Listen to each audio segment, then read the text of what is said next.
موږ ولې تل خفه یو؟ ولې دا خفګانونه یوازې زموږ د کور دروازه ټکوي؟ ولې مو ستونزې نه حلیږي؟ ولې داسې له ژونده ستړی شوی یم؟ که غواړئ چې دې ولې د ځواب پیدا کړئ نو زموږ دغه ویډیو تر پایه در سره وګورئ.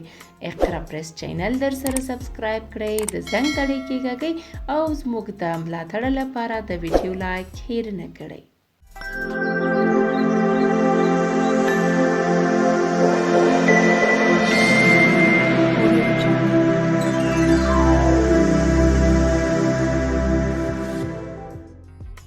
نن سبا خفګان زموږ تاسې د ژوند او ورځنیو خبرو اترو هغه کلمه ده چې زیاته په خولو او ژبو کې ګرځي راګرځي.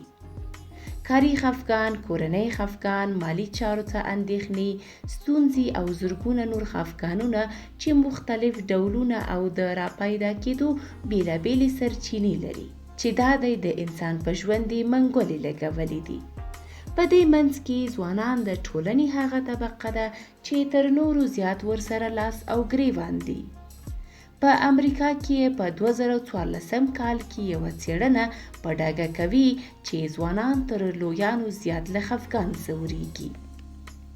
خفګان جدي مسله ده چې پام ورته پکار دی او کله چې یو کس ورسره مخ کېږي درملنه یې د ناروغۍ په څېر ضروري او جدي باید وګڼل شي.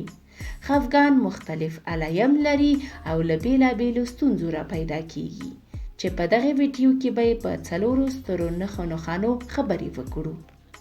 د خفګان 4 لویې نښې. د خفګان احساسي نښې. هغه وګړي چې نه حیرانېږي او یا هیجان نه لري له خفګان سره لاس و ګریوان دي.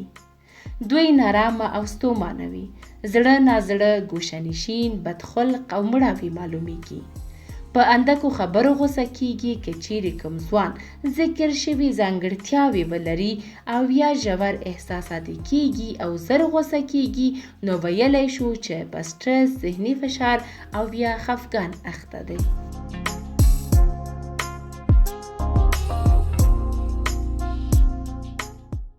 دوه، د خفګان جسمانی نښې. په ځوانانو کې د خفګان بدني نښې د خستګۍ، اروايي ستړیا، د سرخوږۍ، خشکۍ یا توندۍ، ګنګستوب، د زړه ضربان او د اشتها د لږوالي په ډول راڅرګندېږي چې ممکن په خفګان اخته کس له ورزش سره هم چندان مینه ونه ښایي یا ځان ورته بې انرژي ښکاره شي.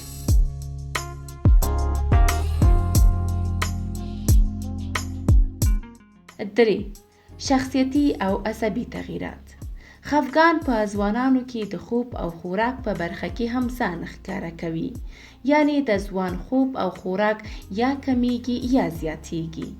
سټرس ممکن عصبي ګډوډي هم رامنځته کړي، مثلا د ګوتو په خوله کې وهل یا نوکان په غاښونو کې نیول، بې ځایه او بې ګټې ګرځېدل، نامنظم تګ، نارامي، بې خیالي یا نه توجه او بې قراري هم علایم دي.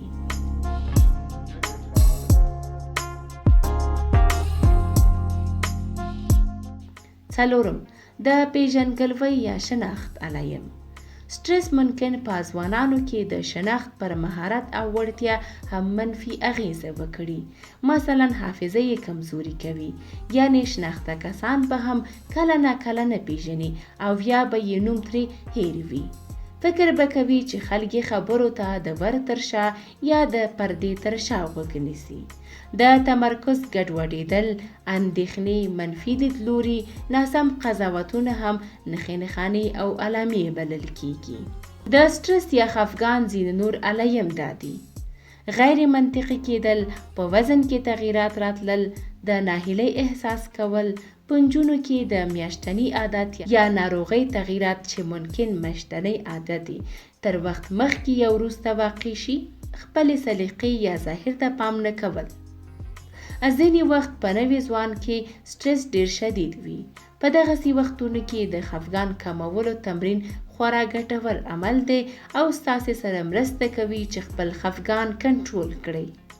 خفګان اصلاً د ستونزې په وخت کې پیدا کیږي. که ستونزه حل کړئ هم پرمختګ کولی شئ او هم له خفګانه ځان خلاصولی شئ. خو دغه خفګان په ځوانانو کې اسانه کنټرولېږي. یوازې د خفګان علت پیدا کړئ بیا اقدام وکړئ. البته موږ به د خفګان د عواملو او کنټرول لپاره نور مطالب هم له تاسو سره شریک کړو. نو زموږ د راتلونکي ویډیوګانو په تمه اوسئ.